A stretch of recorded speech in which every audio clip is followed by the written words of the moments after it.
A strength a day, be your best every day. Hi, I'm Demus, founder and director of Strengths Optimizer. I aim to help you stay healthy, be happier, and deal with challenges with greater resilience. Have you ever lost someone you love? How do you navigate through the grieving experience? And is there such thing called normal and abnormal grief? Today, you'll meet Professor Robert Neimeyer from America.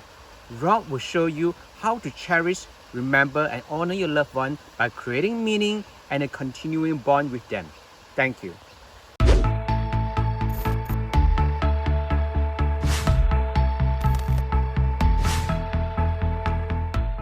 Hi, I'm Demus, founder and director of Strengths Optimizer.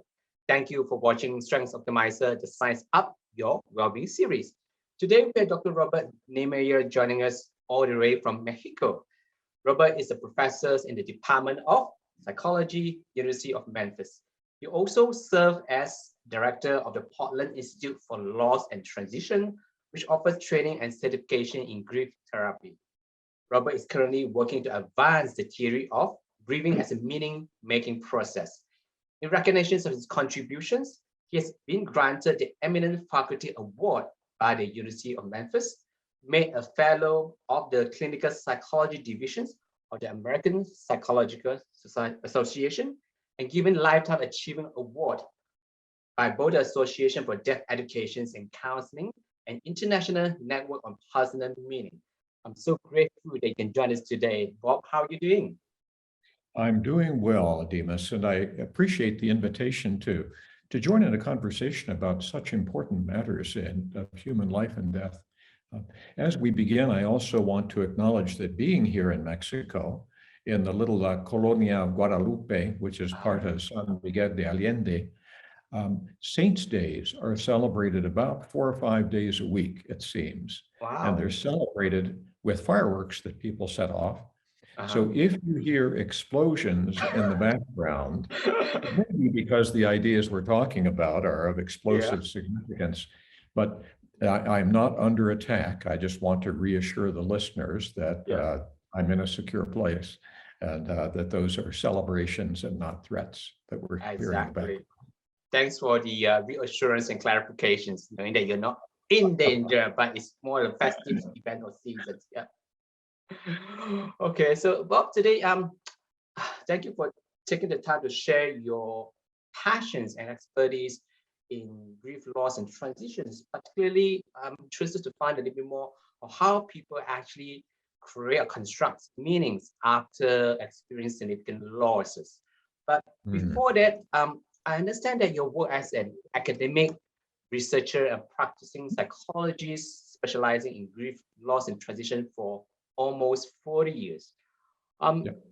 Curious to know, what are some of your philosophies and beliefs that actually drives and govern your work? I really appreciate your starting with that because we can usefully really explore a person's perspective on life in a top-down way or in a bottom-up way. Both have value.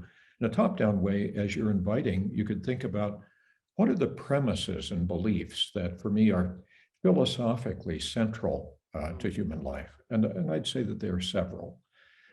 One is a belief that as human beings, we live in narrative.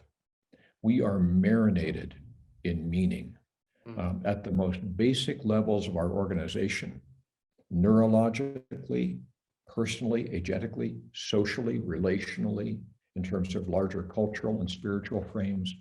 All of these entail a human quest to discern patterns and themes and significance in human experience, and to reassert those themes when they are challenged by trauma, loss, transition of all kinds, not only through death. So I see human beings as meaning makers. Individually, we operate with a set of deeply personal meanings, sometimes almost at a level that we can scarcely voice. They are felt meanings that arise in our bodies in relation to experiences that we have.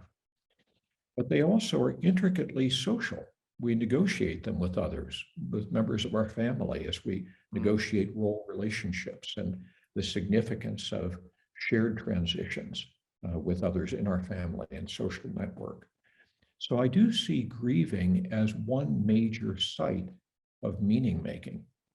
And I would understand grieving as a process of reaffirming or reconstructing a world of meaning that has been challenged and sometimes shattered by loss. So that's a little bit of the overarching frame. If I were to attach some names to those perspectives in terms of sources of philosophic inspiration, I would have to cite the work of existential philosophers, Jean-Paul Sartre, phenomenologists, Maurice Merleau-Ponty, philosophers of science, Michael Polanyi, and psychologists like Jean Piaget in terms of the child's development of meaning systems across time, and George Kelly in his Psychology of Personal Constructs, which really looked at the quest to understand, anticipate, and in some way negotiate life in terms of very personal meaning systems linked or intimate relations with others. So all of that for me has been a kind of home base, and I have found it enormously useful in therapy and in my own life, and most particularly when my clients and I myself face profound and often quite troubling losses. And I guess that sometimes people may not necessarily quickly associate with grieving as a meaning-making process. It's more of, I guess, that at least at the initial phase, is a lot of emotional experiences of sadness, of anger, confusions, of guilt, and then the list go on and go on. Sure. And I'm really interested later on, to have to dive deeper in this whole meaning-making process. But before we do that, I'm just wondering, what has been some of the popular and misleading beliefs or models and interventions when it comes to grieving? Well, I think one is, of course, a kind of stage-like conception of grieving as having a semi-predictable arc that begins with some form of denial of the reality of the loss or the death, whether it's our own pending death in the context of receiving a serious life-threatening diagnosis, or whether it's the news of the death of another. We do try to, in some way, often undo that. We find ourselves blocking and taking in the idea. It becomes very disorganizing to integrate it. And then, of course, in a kind of Kubler-Ross conception, we may experience anger, we may engage in bargaining with doctors or God to somehow make it otherwise than it is, moving into a state of depression in her formulation. And ultimately, if we are fortunate, moving toward ultimate acceptance of the reality. But human grief is vastly more complex than a 5-stage model, even if we allow those stages to trade places at times. It is a process that is deeply emotional and that entails many emotions unnamed in her experience, including emotions of helplessness and guilt and yearning. It is also deeply relational. It's not just something that unfolds in our heads and hearts. It unfolds in the space between us as we renegotiate the meaning of our relationships in the family once we have lost a particular family member. The whole family constellation may change. When my father died by suicide, just 10 days before my 12th birthday, I was suddenly promoted to being the little man in the family. And I can tell you that at the age of 12, I was not prepared for that role. But all significant deaths portend to change in the identity of survivors and working out who will I now be and how do I connect the person I am and the person I am becoming with the person I was is one site of meaning making. Another is the trying to reorganize the meaning of our relationship with the deceased. As we move from loving them in presence to somehow trying to find out how to love them in absence. What do they mean in our lives now? How do we not so much relinquish the bond with them as reconstructed in a form that is sustainable even in their physical absence. So I see all of these horizons of experience as rich in meaning making, but also offering significant challenges to our moving forward with our grief. Yeah.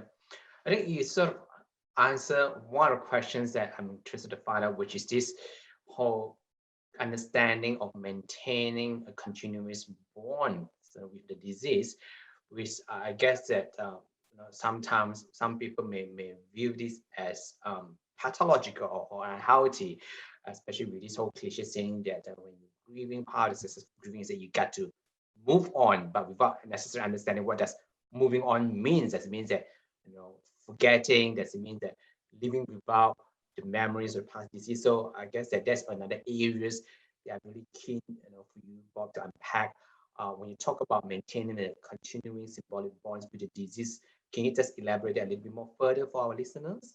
Yeah, I think as human beings, the part of the tragedy of our existence, as the Buddhists remind us, is that we are wired for attachment in a world of impermanence. All things, all projects, all people, all possessions come into our lives for a time and they fade away, or they are immediately and dramatically lost on some occasions. And so we constantly are faced with a struggle to either retain or reweave bonds of attachment in the face of these disruptions. And to recognize, for example, in the context of a death-related loss, that our love for the person who has died, our kind of yearning to, in some sense, keep them as a central part of the club and the organization of our life, that doesn't go away when they are physically no longer with us. A bereaved mother does not typically take it as her project to set aside and forget her deceased child. And so in these ways, we look for ways to honor, to hold, to retain as relevant parts of our lives, our relationships with those we have loved and lost physically, but not psychologically, not emotionally, often not spiritually. Yeah. So there's nothing pathological about the idea of cultivating a continuing bond. Indeed, it's in some ways ridiculous for me as a Westerner to emphasize this in an Asian context where so many cultures, be it Japanese with the Obon festival or Budokan in the family altar to the ancestors in the living room, or the Qingming tomb sweeping rituals of China and so on. These are all built on the same idea that animates the Day of the Dead, El Día de los Muertos, here in Mexico, which we just participated in this week, where we look to, in some sense, both mourn and celebrate in the same evening, these important connections. There's nothing pathological in that. However, there are ways that we can remain connected to the deceased that are problematic, in the same way that there are ways of relating to living relationships that are problematic. If we have the misfortune of being in a close relationship with someone who abuses or neglects us in profound ways, but we stay stuck in that relationship, that's not a happy circumstance. And in the same way, we can sometimes need help in separating from the dead when the relationship has been marked by abuse, by criticism, when they have been more oppressive than supportive figures in our lives. So some of the work of grief therapy helps us move from the negative ways in which we can be tangled up with the deceased in order to seek the positive and affirmative ways that we might connect to sometimes the very same people. I really enjoyed the way you talk about maintaining this continuing bond is also a form of honoring, especially honoring someone who has perhaps left a legacy or has placed a significant high influence in our lives. And even though physically the relationship is no longer there, but then by honoring, just continue to receive that, we may use the word impartations, that the person had positively in our life, can continue perhaps to instill this sense of hope and this sense of yes, there will be yearning, there will be lots of missing, there will be tears and crying, but I know that that Mhm. person, my loved one, is always going to be with me and continue to reap perhaps the benefits of the early days of influence when the person is still alive. Mm. Absolutely. I certainly would endorse that idea that anyone who has significantly played a role in our lives, who's been a major character in the story of our lives, leaves an imprint on the memory foam of our hearts, souls, minds, memories. Um, and we may find those important relationships being expressed in the way in which we may mirror some of the hand gestures or mannerisms of a parent who has died. Or maybe a friend who has died introduced us to a particular hobby or pastime or interest that remains a part of our life after he or she is no longer physically with us. Um, our basic personalities and values can be shaped by these cardinal relationships. So at all levels, from the concrete to the abstract, we ourselves not only foster a continuing bond with the deceased, but we are the continuing bond with the deceased. We, in our own lives, are one way in which they continue to live into the world. And so I think it's useful to blur the distinction between being and non-being. Um, the dead are never truly dead. They're just with us in different ways. They may find expression in our projects, our interests, our ways of relating to people, our beliefs, our values. And so these are not simply kind of cognitive ideas. They are infused in our action, in our emotion, in the kinds of relationships that we cultivate with others. It's a very robust contribution potentially to who we are and who we continue to become. I'm just thinking in a specific context, like for example, parents, who lost their child or children at a very young age. I'm seeing a couple right now, and I think that sometimes there's been a lot of perhaps ill advice saying that, like for example, child could be, die by the age of 2, and then people would say that, oh, you're still young, we get pregnant again, and it's not healthy for you to keep mourning and crying because it affects your works, affects your marital relationships. You got to move on, you get rid of all the the child's clothing, and you decorate the rooms, you paint the rooms, all this situation that they're trying to help people to move on. But once again, when you're talking about the continuing bonds, I guess it's not just about how long the person has been with you. When it comes to the specific context, let's say bereaved parents, how would you actually, I guess, what would be your suggestion, what advice for bereaved parents who lost their children at a very young age? Well, of course, I think that there are challenges to maintaining the bond. We did not enjoy that relationship for many years. It is easier in some sense for us to carry forward a bond with that grandparent or even parent who dies and whose life was fully lived and who contributed to the character of our joint lives for several decades. But when we lose a child early on, or even at birth with stillbirth, or in terms of miscarriage before birth, all of these perinatal losses pose a special challenge as we try to find a way of holding the humanity of that child who was lost, maybe after only months of pregnancy. The mother may have felt that child move in her womb and may well have had formulated an idea about this being a very active child. And oftentimes parents have told me how they would have conversations with the child in utero. in which they imagined that the child could hear and understand them.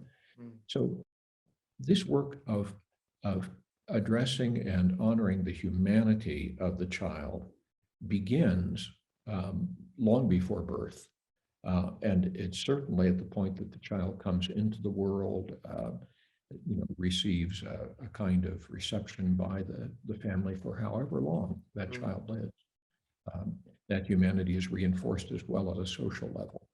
And so in the very same ways that we would want to honor other relationships, so too we need to honor these. With reference to how we do so, I do believe that there are ways that grief can become complicated, prolonged, stuck, and can contribute to enormous suffering for people in a way that does not easily somehow resolve with time. And when we find people in a place where they're unable to function in key relationships, for example, the parent remaining children, or they can't show up for their spouse, or their work life deteriorates over a period of many months, and the months don't make it better. Time does not heal the wounds. And a year, 2 years more after the loss, it's as if they're a week or two after the loss. Then we can talk about a kind of grieving that does merit, I think, professional intervention. Deep grief and sadness is not the only way that we want to relate to those who have died. It is merely one emotion among many. And I think a continuing bond does not mean a frozen bond. And so you took the example of like painting the room of the child after he or she dies. That may be an appropriate thing to do at some point. Probably not in the first week. But maybe after living into the grief a bit, beginning to ask, what has value of an enduring kind for me in this child's possessions, in this space? What can be changed or repurposed? What possessions of the child, perhaps the child's clothing or toys, might be passed on to others who would appreciate them as kind of a gift from the child? What are the ones we would want to retain as cherished keepsakes?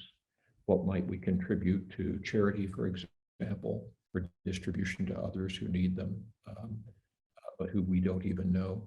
These are relevant questions of sorting that typically require some months, at least, to sort out. A living relationship is a relationship that evolves across time.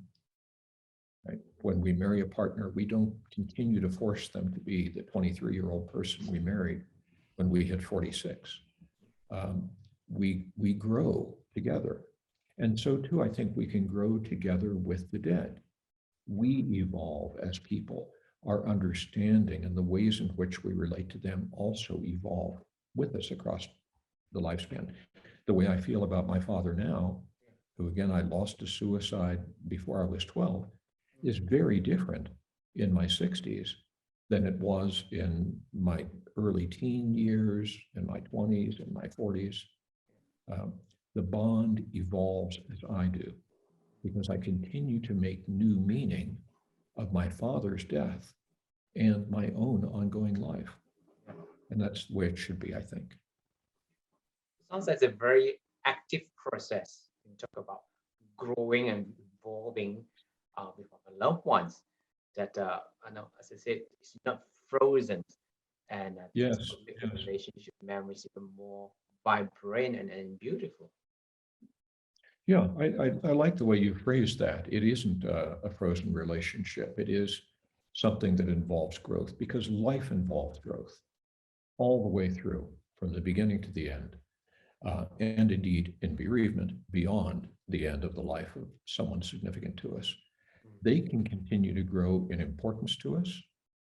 They can continue to be revealed to us in the stories of others, or in our own more mature reflections on an earlier loss. Their life story also evolves in important measure, right along with our own. Yeah. Right. So Bob, earlier you're talking about that sometimes people may use the word stuck in grief. And you talk about complicated grieving. We know that grief is a normal and natural response to loss.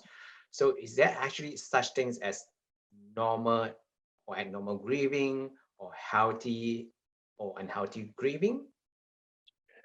I find it helpful to think about grieving as an adaptive process, and as you say, a very natural one. In some languages, grief only exists as a noun. It is not a verb. So in Spanish, it's, el duelo, or in Portuguese, luto or luto. These are just noun states. They're like a thing that we experience. But in English, of course, we have the idea that grieving is a verb. To grieve is a process. I think that's helpful to bear in mind. It is a process. It involves growth and change. So that's a partial response to something that you said.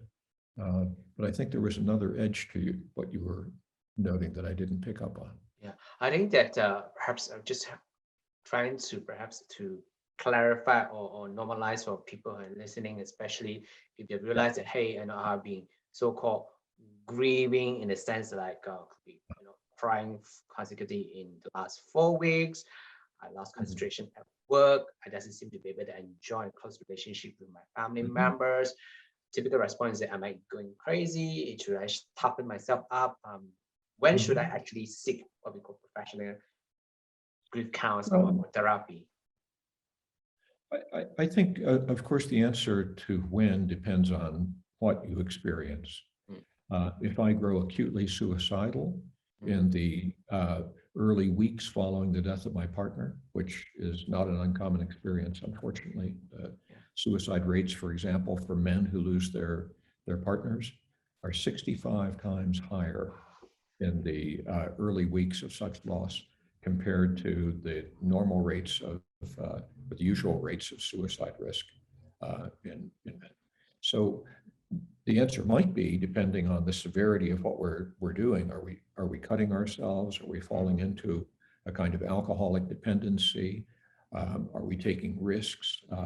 Are we stressing our hearts so much that we're beginning to experience chest pains? All of these can be early signals of trouble, where we should not be waiting to seek consultation.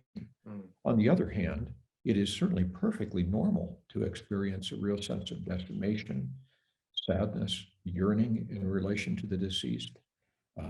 We need to give ourselves time to find our footing in a world that has been made strange by loss. We need to be patient and compassionate with ourselves and others. We need to find others who will be patient with us. And so in this way, I don't believe that time heals the wounds of grief. I think it's a question of what we do with the time that matters. And that usually entails finding a way to soothe the troubling emotion that we have in a constructive way, in relationships that are typically supportive of us.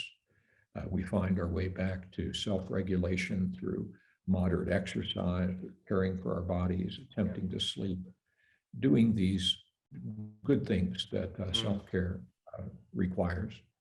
And then when we get stuck, maybe with troubling and intrusive images of the death, maybe it's a traumatic death, maybe it's a death that occurs in the context of a pandemic that prevents us from being alongside and accompanying our loved one as they die. Perhaps we can't even visit them in the hospital or care facility. Perhaps we could not even ritualize them as we would wish to in a funeral or memorial service. Perhaps we ourselves receive very little social support because of necessary social distancing policies. Maybe we can't even attend their burial or cremation.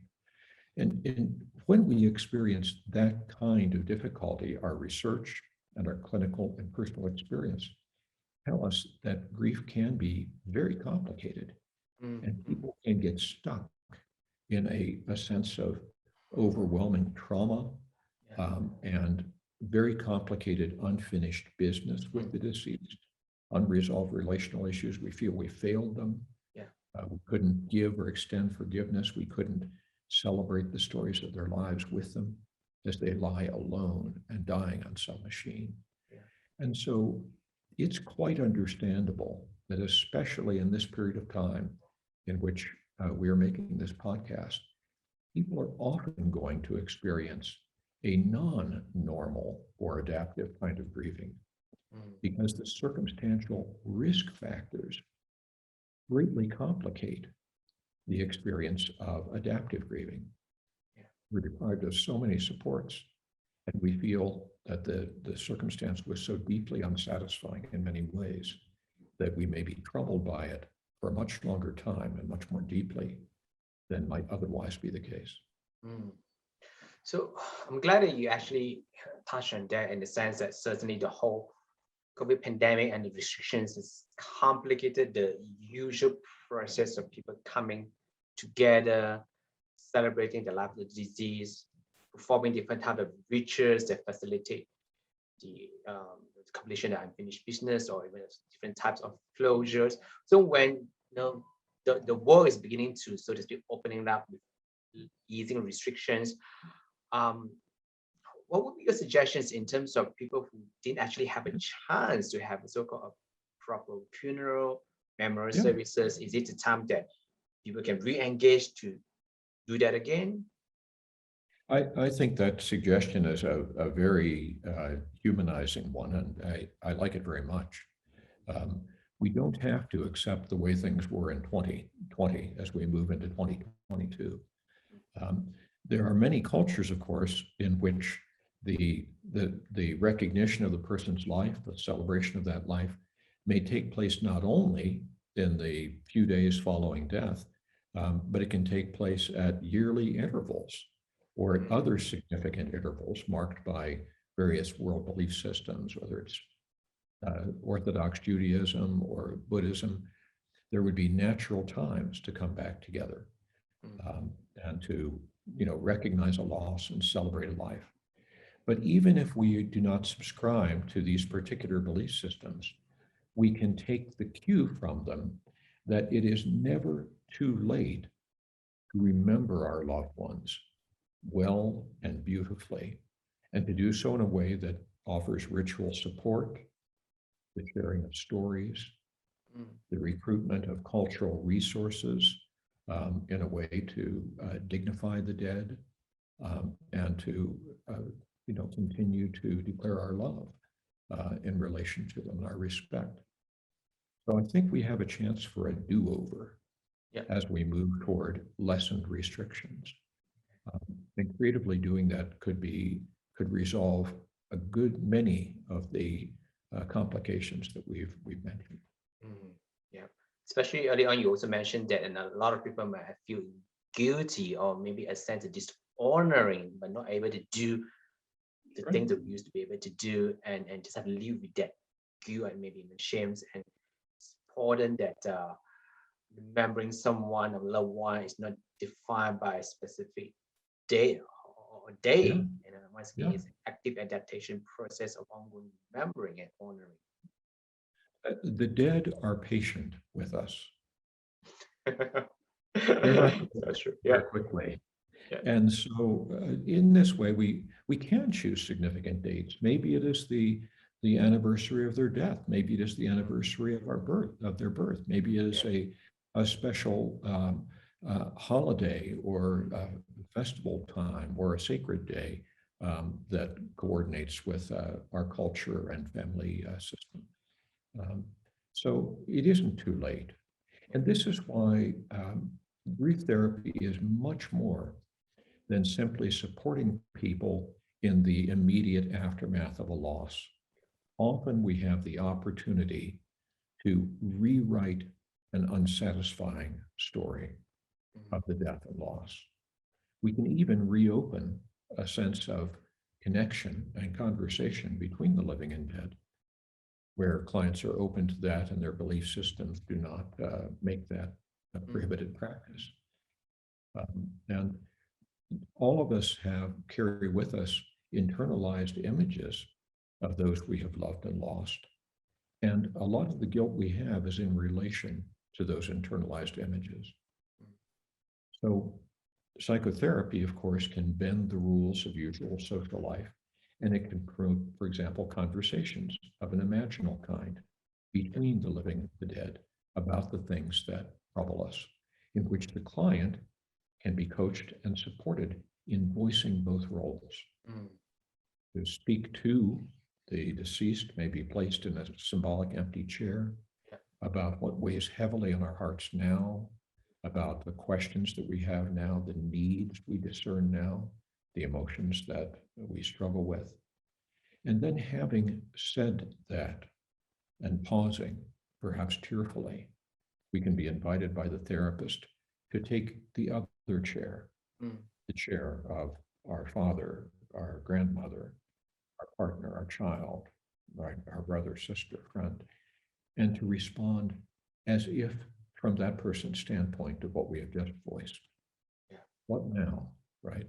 Would Demas's father say to him in response to his sense of guilt about not having been able to be there at the end days of his life, or to even come together and properly ritualize his dying? What would this father say to this dutiful and heartbroken son about this? And given support, Demas can find those words and channel that father and move toward a realignment in the relationship that preserves what is good in it and that retires what has been disappointing and distressing in it. It's almost like opening up, like continuing and finish conversations. Exactly, exactly. The goal of grieving is not to seek closure, is not to let go, right? The goal of grieving typically is a matter of reopening a conversation cut short by death and finding a new way to hold on. Now, there are exceptions, as I mentioned. If the relationship was characterized by unrelenting oppression and abuse, then maybe we need to leave it the way we sometimes need to leave a bad marriage or to escape an abusive parent. But that's less than 5% of the time. 95% of the time, we're looking to reaffirm love, even if the person was imperfect and even if we are. It's more than common. You often talk about narratives as part of the grieving process, and obviously the whole grieving as a meaning-making process is something that you're really passionate about and a lot of research. What are some of the, I guess, that practical steps or tips that for people to know how to actually begin with this whole thing of creating meaning as part of their grieving? If you can shed some light on that, Bob. Yeah, of course, there are many ways of doing it. And what I find helpful in my practice as a therapist and also in my own life is if I see grieving as a natural process that moves forward, in some ways, grief is how we love someone when they die, then I look for where are the sticking points?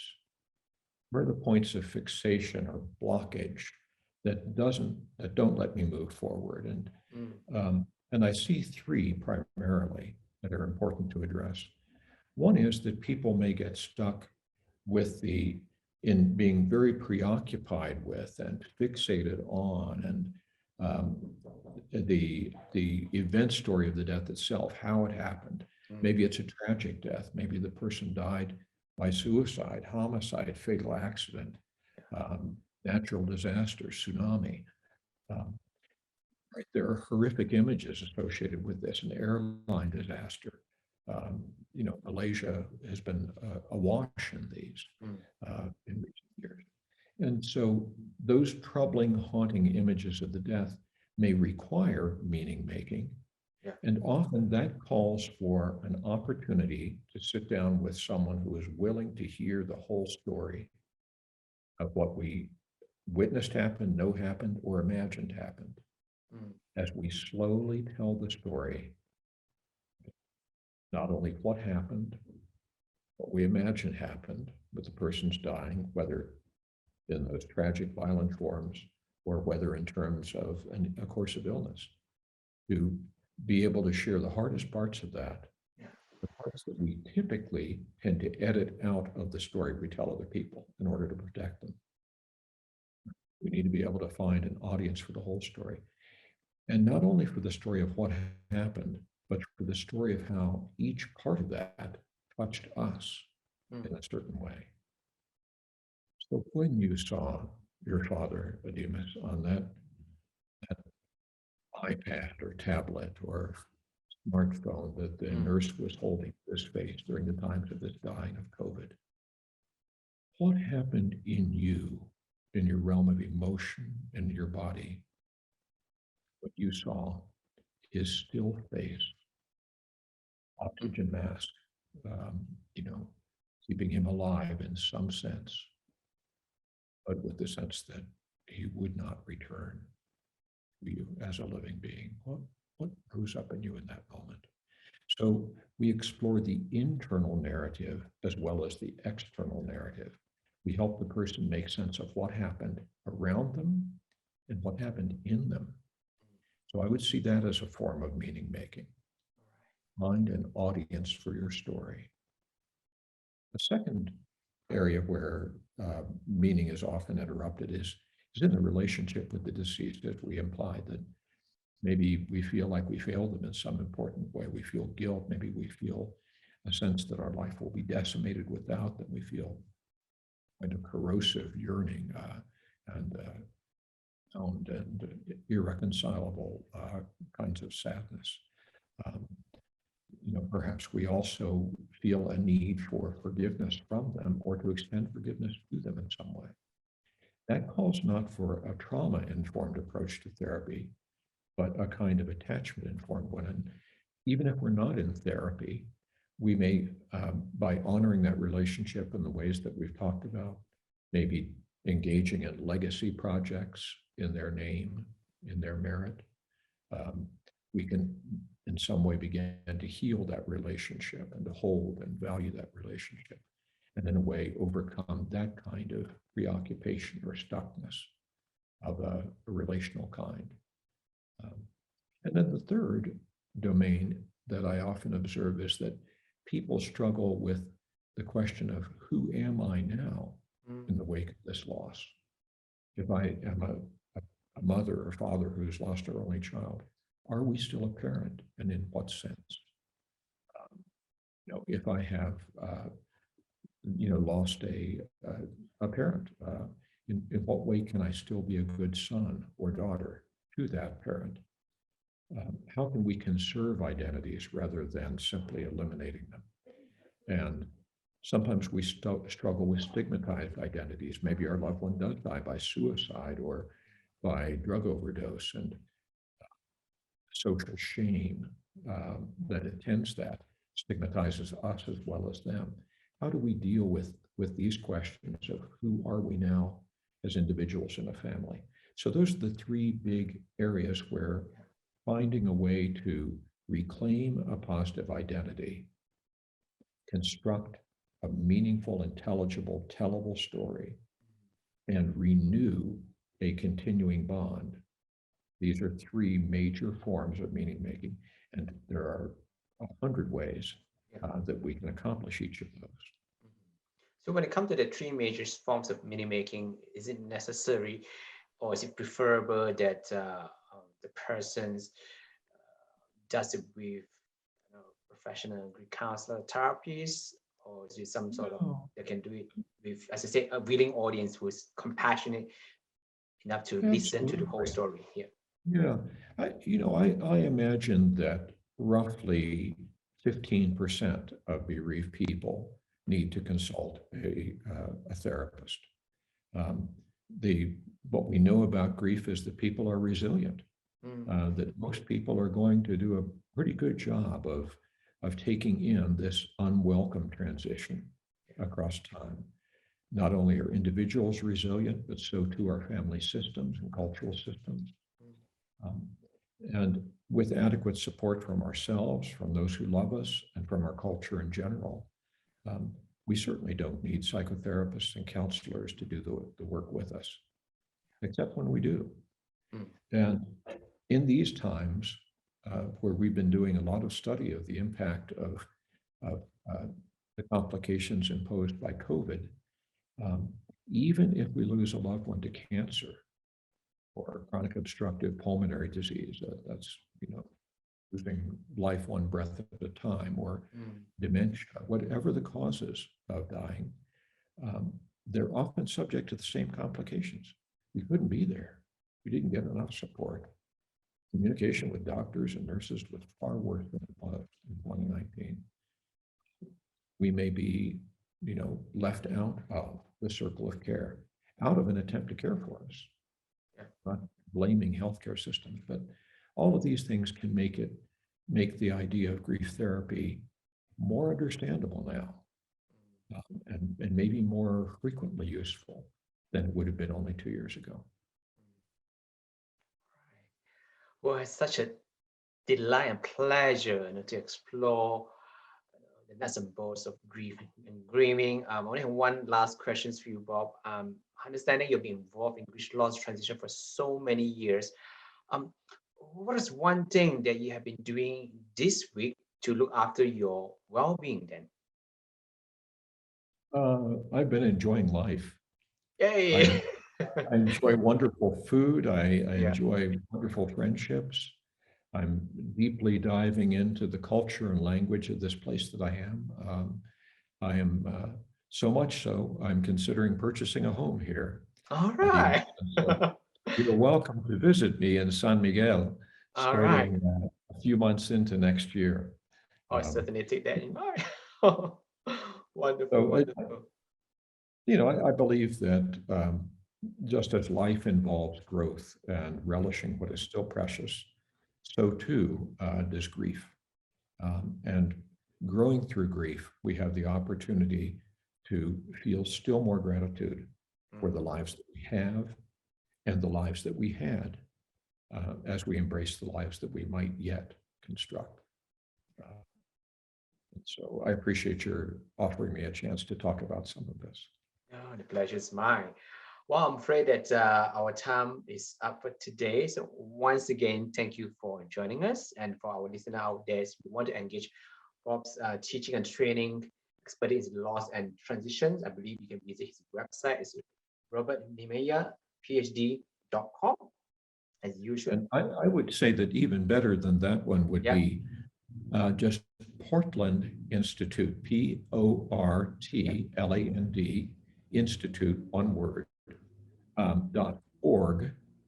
And people may then have an opportunity to explore the substantial online training that we provide in the area of grief therapy. We'd love to have folks join our community of conversation and community of care. Absolutely. I'll certainly put it on our podcast as well. So thank you for watching. I'm Demys from Strength Optimizers. We are here to bring out the best in you by optimizing your strengths. Once again, thank you for joining us, Robert, and have a fabulous day, everyone. Goodbye. A pleasure. Bye, my friend. Bye.